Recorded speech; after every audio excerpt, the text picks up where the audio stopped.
Bonsoir. Bonsoir à tous, que Dieu nous bénisse. Merci pour ces témoignages qui ont été rendus ce soir.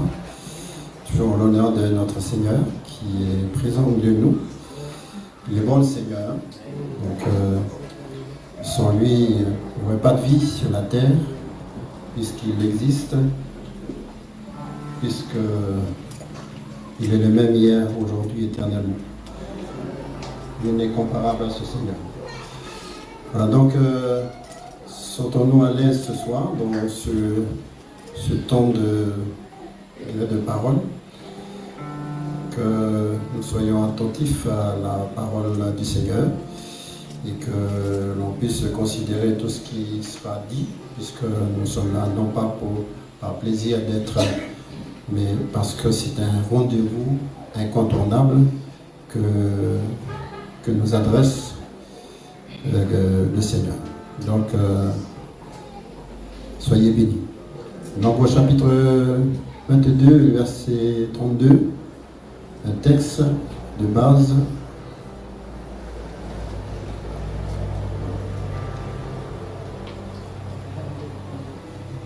Nombre 22, 32. L'ange de l'Éternel lui dit: pourquoi as-tu frappé ton ânesse déjà 3 fois? Voici, je suis sorti pour te résister, car c'est un chemin de perdition qui est devant toi. Alors, le récit ici, c'est un récit de Balaam et de son âne qui décrit une situation où Dieu s'oppose au voyage de cet homme. Donc il a été sollicité pour maudire Israël, Dieu le grand protecteur de son peuple. Et Dieu, c'est un feu dévoué, un conducteur inégalable, ce Seigneur merveilleux dont il est question ce soir. Alors le roi de Moab, effrayé, est saisi de terreur parce qu'il se trouve en face d'un peuple quand même nombreux. Le peuple d'Israël, à cette époque, c'était des millions de personnes. Et il le dit dans le verset 4, cette multitude va dévorer tout ce qui nous entoure. Il avait peur que le peuple va le dévorer, donc le roi de Moab et son armée. Alors, qu'est-ce qu'il fait? Il va envoyer des messagers auprès de Balaam, un prophète païen, pour lui dire: voici un peuple est sorti d'Égypte, dans le verset 5, il couvre la surface de la terre et il habite vis-à-vis de moi. Il habite vis-à-vis de moi. Donc c'était un peuple qui était en face, il était effrayé, il était dans la terreur, parce qu'il voyait qu'il y avait quelque chose de particulier parmi ce peuple. Alors ça demande par le biais des hommes, dans le verset 6, nous dit ceci: viens maudire ce peuple, car il est puissant que moi. Donc il fait l'intermédiaire de ces hommes pour dire à Balaam: viens, tu vas maudire ce peuple, car il est puissant que moi. L'armée de cet homme, le roi de Moab, n'était pas assez puissant pour affronter le peuple d'Israël. Il se rend compte de la puissance d'Israël et craint sa force militaire. Voilà pourquoi on voit dans ce récit qu'il y a eu 2 interventions de Dieu. La première, c'est un refus catégorique de sa part. Dans le verset 12, il dira à Balaam, puisque Balaam, avant qu'il aille avec les hommes de ce roi, il préférait donc parler avec Dieu pour demander qu'est-ce que Dieu allait lui révéler, montrer pour répondre à ce besoin. Tu n'iras point avec eux. Tu ne maudiras point ce peuple, car il est béni. Donc ici, Dieu lui dit: tu n'iras point avec eux. Tu tu ne maudiras point ce peuple. Donc c'est un peuple béni. On voit ici que le peuple de Dieu, c'est un peuple qui est béni. On comprend bien des fois pourquoi il y a de la résistance, pourquoi on n'arrive pas à faire du mal au peuple de Dieu ou à l'enfant de Dieu, parce que c'est un peuple béni, ce sont des enfants bénis. On voit la preuve ici. Tu n'iras point avec eux. Ça c'est catégorique ici, la réponse du Seigneur. Parce que Dieu, lui, il voit, il sait ce qui peut se passer. Alors la seconde est un appel à partir dans le verset 20. Puisque ces hommes sont venus pour t'appeler, lève-toi, va avec eux, mais tu feras ce que je te dirai. Pourquoi cette réponse? Alors qu'il lui a dit, tu n'iras pas. Est-ce que Dieu se contredit dans ce qu'il dit? Dans ses paroles? Balaam connaissait la volonté de Dieu. Mais il a osé se présenter devant Dieu, peut-être dans l'espoir que Dieu va changer d'avis. Si Dieu a dit une parole, il ne faut pas résister à cette parole. C'est ce qu'il a dit, c'est ça. Mais là, lui, Balaam, il connaissait bien la volonté divine. Il va essayer encore de se présenter, il va oser se présenter pour demander encore l'avis du Seigneur. Pourquoi? Parce qu'on est venu encore à la charge pour lui dire, mais viens maudire le peuple. Donc ici, le refus devrait être catégorique, mais il ose encore. Alors le verset 22 révèle la colère de Dieu s'enflamme. En raison de la décision de Balaam de poursuivre sa mission malgré un refus, un non catégorique. Alors, notre thème ce soir, c'est un thème qui a été mis sur mon cœur, un chemin de perdition. Si vous avez été un petit peu attentif à ce qu'on a lu, eh bien, on voit que le chemin de Balaam est un chemin de perdition. Alors, c'est un chemin contraire à la volonté divine. Lorsqu'on passe outre le chemin du Seigneur, on est dans la perdition. C'est ce que dit l'ange dans le verset 32. Voici, je suis sorti pour te résister, car c'est un chemin de perdition qui est devant moi. Ici, il parle de l'ange de l'Éternel. C'est, comment je vais dire, l'ange de l'Éternel, c'est le Seigneur Jésus dans l'Ancien Testament, typifié ici par l'ange de l'Éternel.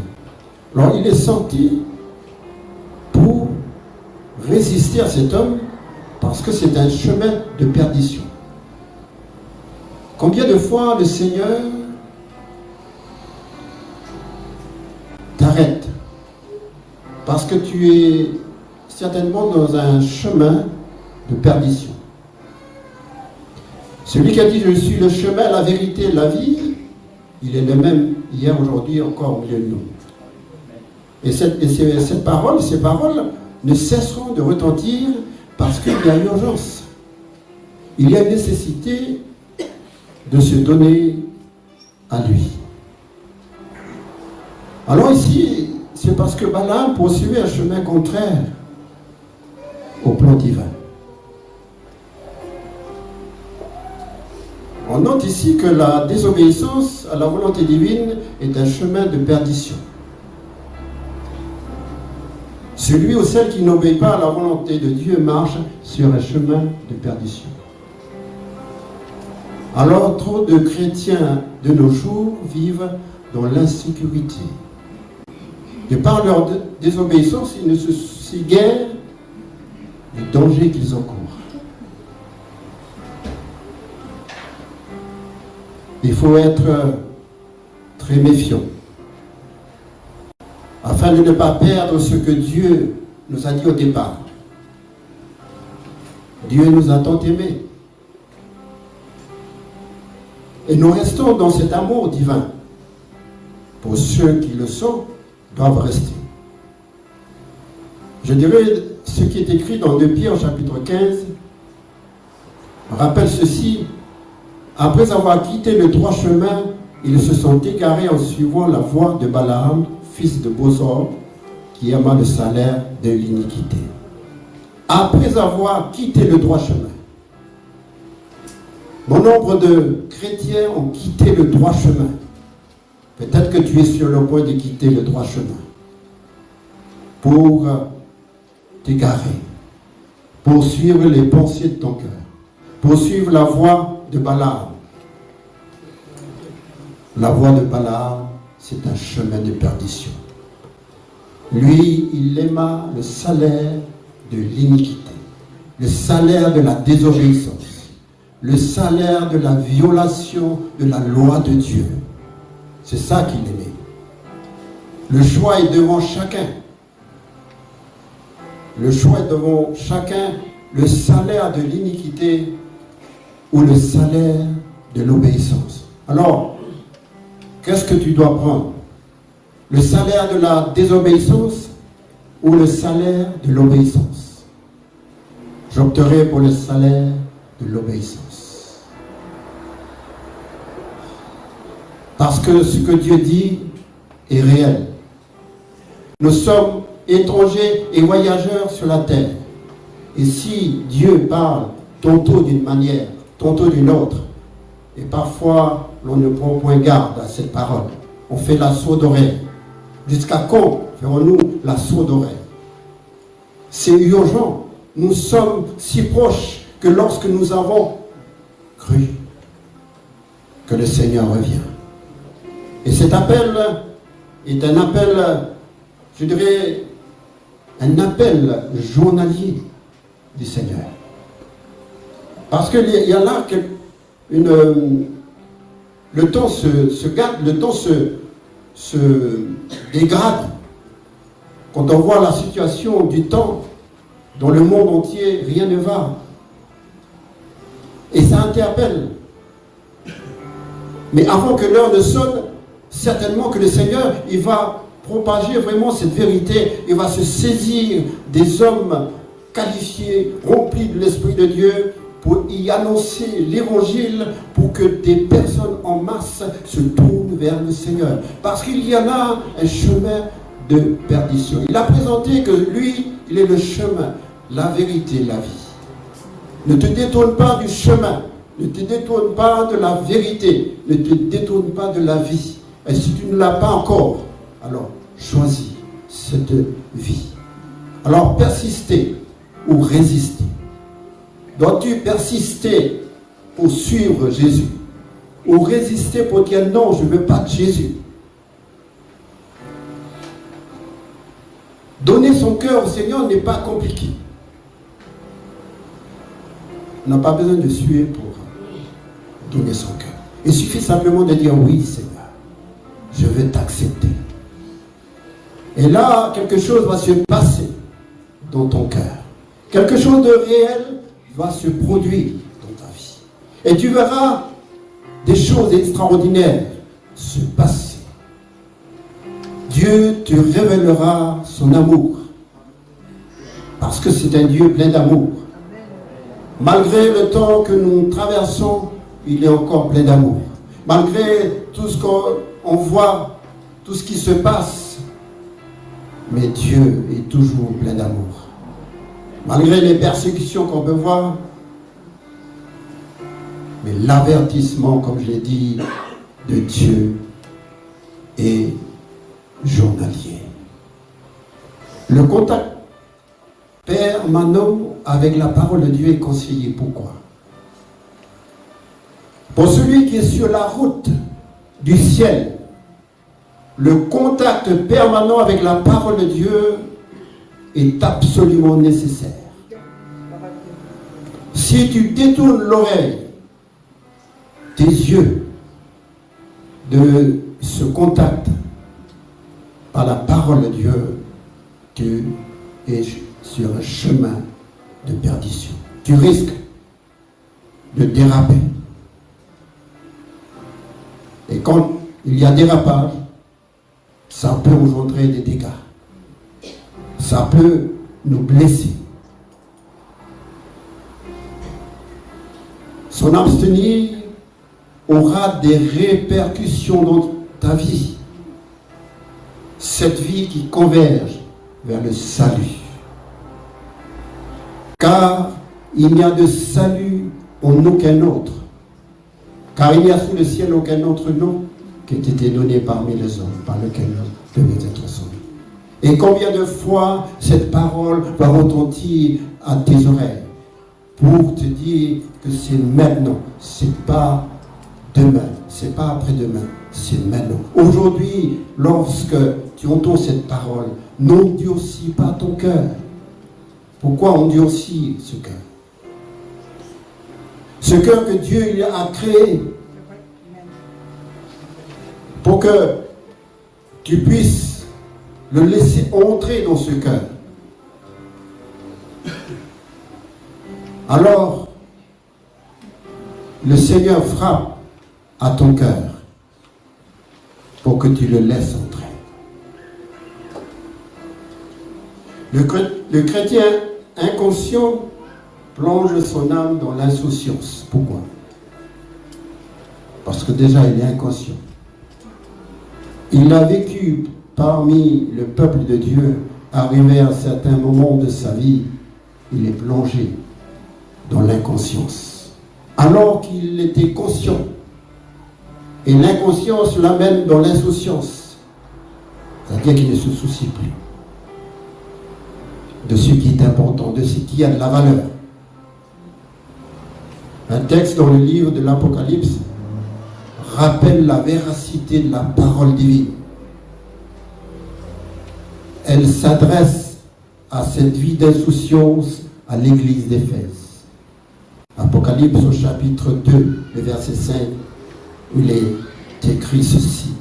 Souviens-toi donc d'où tu es tombé.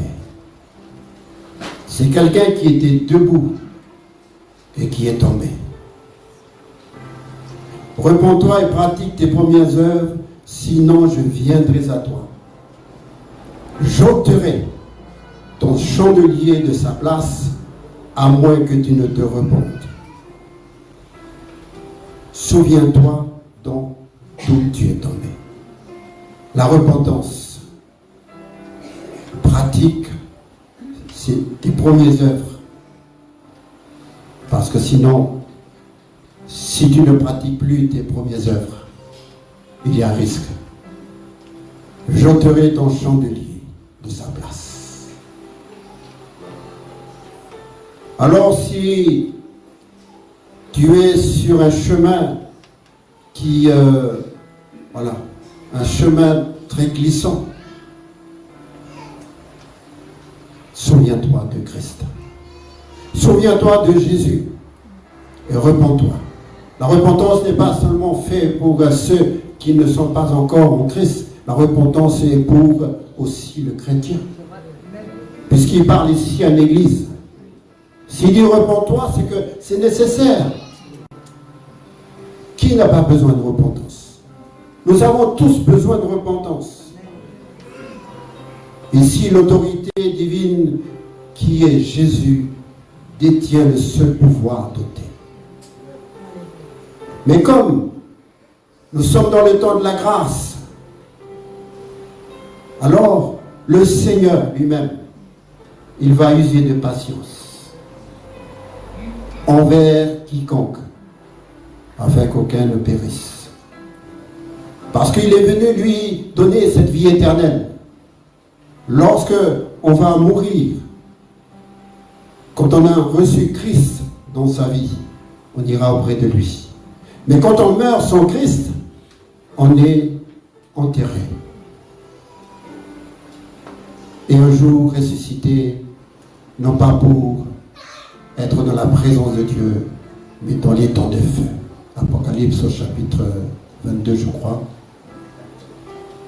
Au chapitre 20. Alors, l'appel est urgent. Ne discute pas avec la parole de Dieu. C'est le temps maintenant. La religion ne peut pas donner ce que Christ est venu donné. La religion a existé par l'intermédiaire des hommes. Mais Christ est venu, lui, parce que c'est le seul, unique sauveur. Le moyen indispensable pour éviter que le chandelier soit ôté, c'est la repentance. Amen. Repens-toi et pratique tes premières œuvres. Le temps de la grâce n'est pas révolu, n'est pas dépassé, il n'est pas à son terme. Peut-être certains disent, oh, ça c'est des histoires à dormir debout. Ce ne sont pas des histoires à dormir debout. Christ, il a prévu de détruire la terre, non plus par le déluge d'eau, mais ce sera le feu. Voilà pourquoi il y a un réchauffement climatique par-ci, par-là, il y a un séisme. Parce que Dieu a prévu de détruire la terre par le feu. Pierre le dira, tout élément embrasé se dissoudra. Alors, toi qui entends la parole de Dieu, si ce jour-là tu n'es pas converti, où iras-tu passer ton éternité? Passeras-tu avec Jésus ou dans les temps de feu? C'est pour l'éternité, les temps de feu. Mais la vie éternelle, c'est pour l'éternité. Voilà pourquoi il y a urgence. Voilà pourquoi on annonce la parole de Dieu, parce que c'est important. Quand on dit on va écouter la parole de Dieu, on fuit, parce qu'on ne veut pas écouter la parole de Dieu. Mais c'est important, plus que les discours des hommes, le discours de Dieu est salutaire. Et Dieu ne rejette pas celui qui vient avec peut-être son cœur qui a besoin d'être régénéré. Non, Dieu n'est pas là pour repousser qui que ce soit. Mais s'il y a persistance dans la vie et la voie du péché, voici l'avertissement de la parole écrite proclamée à l'église d'Éphèse dans le chapitre 3 de Apocalypse, le verset 3. Rappelle-toi donc comment tu as reçu et entendu, et garde et repens-toi. Rappelle-toi comment tu as reçu et entendu la parole de Dieu il y a des années. Et aujourd'hui, où es-tu?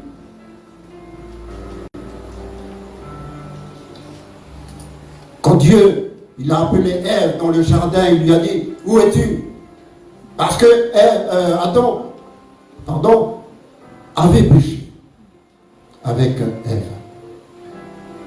Il avait désobéi. Et ce soir, le Seigneur te dit, mais où es-tu? Où es-tu maintenant? Toi qui as donné ta vie, ton cœur. Si tu ne veilles pas, je viendrai comme un voleur et tu ne sauras pas à quelle heure je viendrai sur toi. Si tu ne veilles pas, il y a vigilance, il y a là quelque chose qu'on doit vivre, mes bien-aimés. Et toi qui écoutes cette parole. Parce que le voleur vient à l'heure où l'on ne s'y attend pas. Il en est ainsi de l'avènement de Jésus-Christ. Le Seigneur va venir pour chercher ceux qui lui appartiennent avant que ne passe la grande tribulation. Cette grande tribulation n'est pas la colère du diable, mais la colère de Dieu. Et le diable sera précipité pour œuvrer dans les cœurs de ces personnes. Il en est ainsi de l'avènement du Seigneur. La différence entre le voleur et Jésus, c'est que le voleur n'avertit pas. Tandis que Jésus a averti depuis plus de 2000 ans, oui, je viens bientôt. Alors aujourd'hui encore, en 2025, oui, je viens bientôt. Jésus vient bientôt. C'est pas quelque chose, c'est pas une parole qu'on doit rigoler après. C'est réel, cette parole. On ne sait pas ce qui peut se passer. Peut-être que demain, je ne verrai plus le soleil. Il y a tellement de causes aujourd'hui qui trébuchent ainsi les hommes dans la fosse. Voilà pourquoi il est important pour toi jeune, pour toi vieillard, de considérer ce que dit la parole. Nous voulons entendre la voix de Dieu. La voix de Dieu est avec nous. Dieu est avec nous au travers de sa parole. C'est pas compliqué. Lorsque nous ouvrons la parole de Dieu, nous entendons Christ nous parler. Christ nous détourner du chemin de la perdition. Oui, je viens bientôt. Il vaut mieux abdiquer avant qu'il ne soit trop tard. Alors le message de conclusion est urgent. L'inconverti s'aventure hors du contexte du plan divin. Il est hors du contexte du plan divin. Parce qu'il ne sait pas, parce que certainement personne ne lui en parle. Alors il ne sait pas ce qu'adviendra sa vie. D'où l'urgence de l'avertir. Afin qu'il se détourne du chemin de la perdition. Chrétiens, le travail qui nous incombe, c'est d'aller, c'est de semer, de parler de ce Sauveur merveilleux. Pour qu'il y ait un plus grand nombre qui se donne au Seigneur. Si chaque chrétien amenait une personne à Christ, beaucoup d'hommes et de femmes seraient sauvés. Mais si nous restons dans, je dirais, dans la paresse, dans un état d'esprit où simplement on aime aller et venir seulement de la maison à la salle, sans que nous ayons un regard de pitié, d'amour pour celui qui passe et qui repasse.